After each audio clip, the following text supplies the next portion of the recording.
It was a scorching Florida afternoon when the cast of H2O Supply and Demand took the set. What is this guy doing over here? Our goal was simple: bring together a group of talented actors from across Central Florida and create a scenario that would remind people of the importance of Earth's most precious element, water.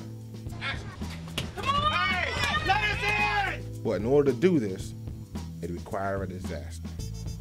We spent long, hot hours on set and developed a bond different than most film crews.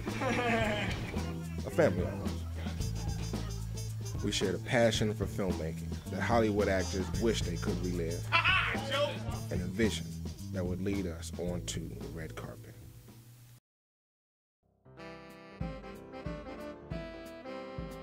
And we're a little bit closer together now. Cool, wonderful. Ladies, you look lovely. Thank you. Thank you. Is this your first red carpet event? Yes, and I'm really excited for it. Great.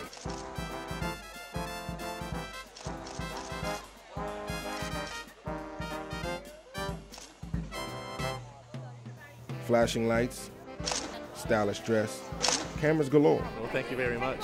and a sold-out crowd packed the Enzian Theater, dressed for the occasion. But none came more prepared than the actors. And after all their hard work and dedication, it was their time to shine. So we have Anna and Jackie here today. Ladies, you look lovely. Thank you. So you're one of the main actors of the film? Yes, and this is in the film my little sister. I play Allison. And I play Jason. I play a character who basically he's sick, he's tired, and he's pissed, and he wants his water and he wants it now. And so he comes in and basically takes over the show. And you know, he's sick. It shows the reality of what could possibly happen if everything got polluted, everything just fell apart, how humans react to everything. And I got a chance to really exert that and show the audience what might happen. So Marjorie, tell me about your role in the film. Well, I played my character was Rebecca, and I was pretty much a woman who was really distraught and upset because I found out that there was no water. So it was a really dramatic role for me. What was your most memorable part of the film? Most memorable part of the film?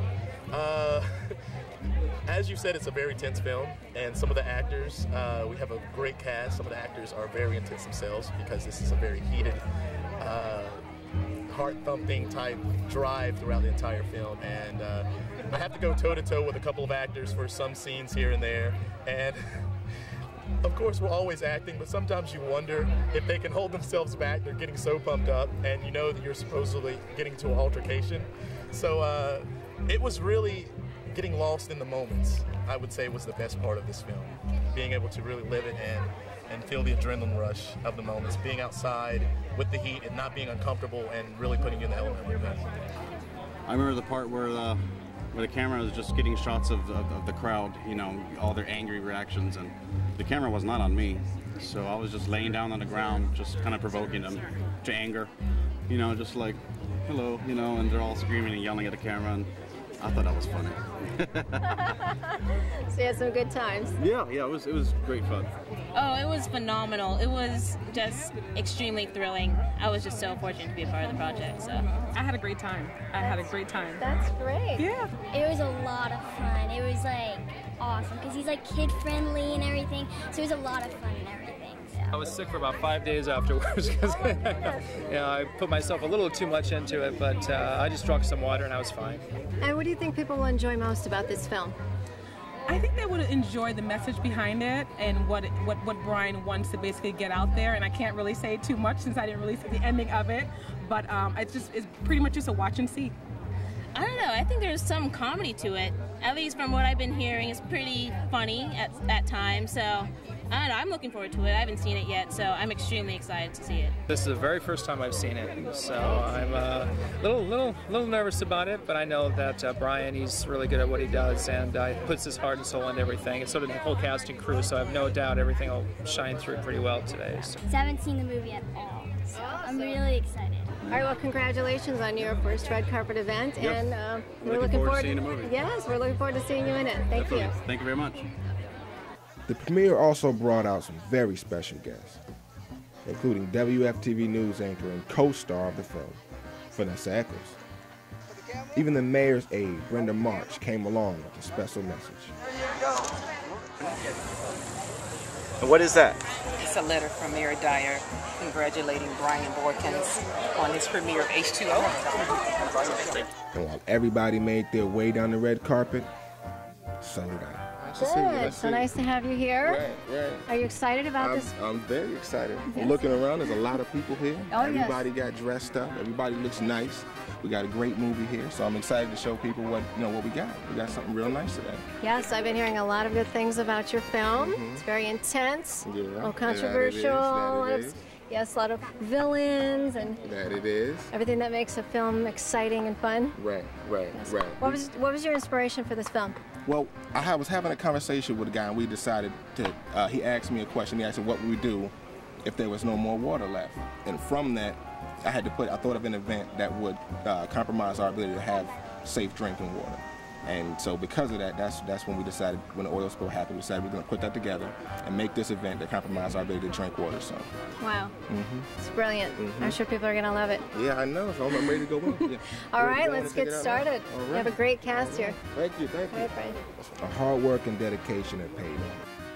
And after months of anticipation, the time had finally come.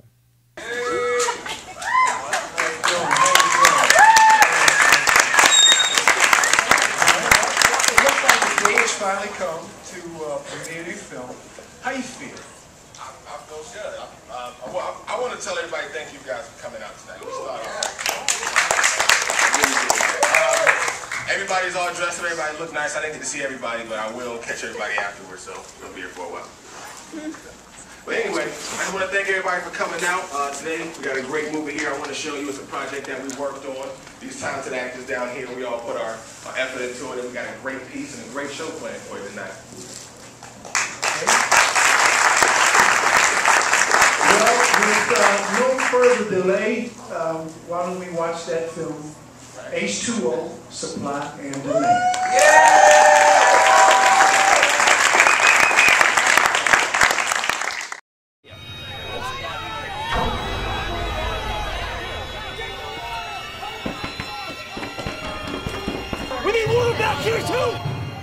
I looked around and noticed everyone staring motionless at the screen.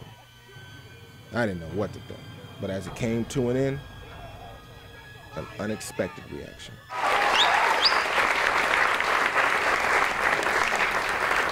Bryan, I have a question for you. What made you decide to merge your film with The Spill?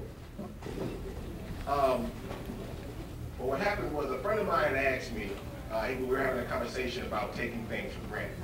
And one of the things that I thought that we all took for granted was water. I know I personally sometimes in the morning, get ready for work, I'll turn the water on and walk away for a quick second because my phone's ringing and leave the water running. But in some places, people have to walk miles upon miles to get water and come back. They appreciate it, and I feel like we don't. So when the oil spill happened, I felt like that was something that might compromise our ability to have safe drinking water. And that's what they said.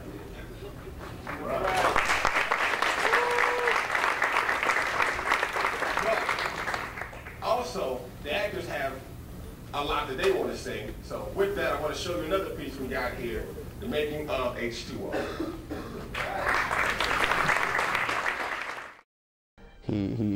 He's a very organic director, I would say. He doesn't come in and say, this is what you're going to do. Here's my storyboard. I want it exactly like this.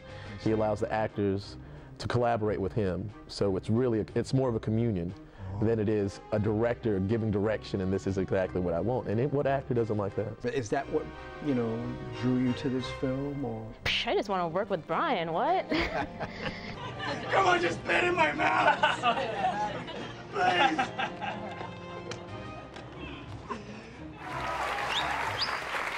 Bryan, come on back up. I want to talk with you for a moment. Very serious actors on this project. They did a great job. How difficult was it for you to find actors to play these roles? Well, the first thing I did was I called back some guys that I worked with before. Chris Lindsay was actually the star of my last movie. So I called him back, and I knew he wanted to play a character that had a very challenging step outside the box and try something new. So he said he'd do it, so I brought back his rival from the same movie, so you come back for revenge. But then it was time to show them the first of my upcoming projects, Black is AIDS. It's a feature-length documentary which takes an in-depth look at the AIDS epidemic today with first-hand testimonials from those it has affected. It's a look at the AIDS epidemic and talks about what we can do to play our part in bringing this thing to an end, pretty much. Angelisa McCoy and Dr. Phil Toll both showed up in support of this project and its powerful message. But no message came more powerful than the one delivered by Brenda Marsh. Brenda Marsh, ladies and gentlemen. First of all, I would like to tell Bryan, thank you so much for thinking about our children in Paramore. I work intricately with the project. It's called the Mayor's Paramore Kids Zone Project. And what we do is we try to make a better life for the children in Paramore. And we are modeled after the Harlem Children's Zone, which is out of New York City. We marched in the Harlem Children's Zone's rallies in New York City. And we've also featured Jeffrey Canada and his folks here for a conference in about 2-3 months ago. And again, Bryan, thank you so much for the invite, and I have a letter from Mayor Dyer I'd like to read to you.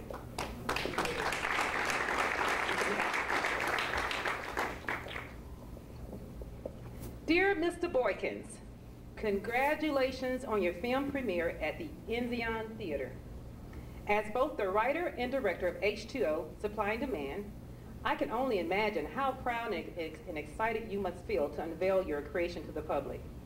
I understand that you will not only be premiering your short film, H2O, Supply and Demand, but also an exclusive look at some of your upcoming projects, one of which is titled The Wreck, and based on the city's Paramore Kids Zone project, which is Mayor Dyer's project. He has a fundraiser and he supports it every year.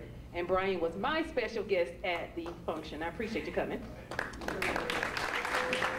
And by the way, Studio One, Young Beast Society, they came in 5th.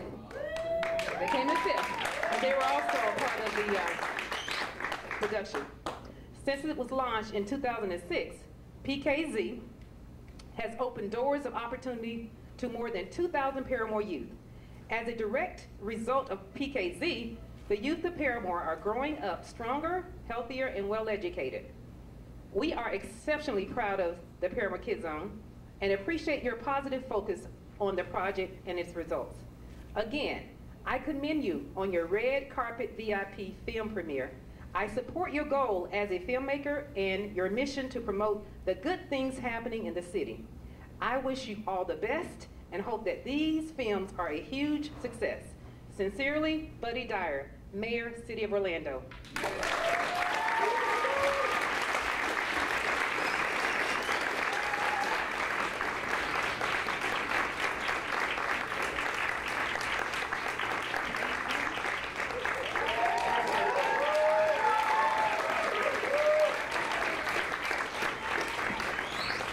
Bryan, sounds like some people way at the top believe in you, man.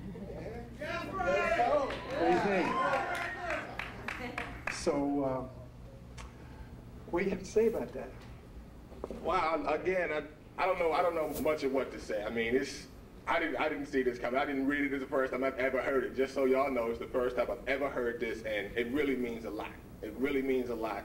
And again, I want to thank everybody for coming out tonight to watch my movies, to see something that I believed in, and to obviously be entertained by it, because it looked like everybody had a good time. So again, thank you all. Thank you, everybody. Thank you, thank you, thank you, thank you, thank you. That was icing on the cake. Everything had come together and would leave a lasting impression on the spectators. But now, there was only one thing left to do.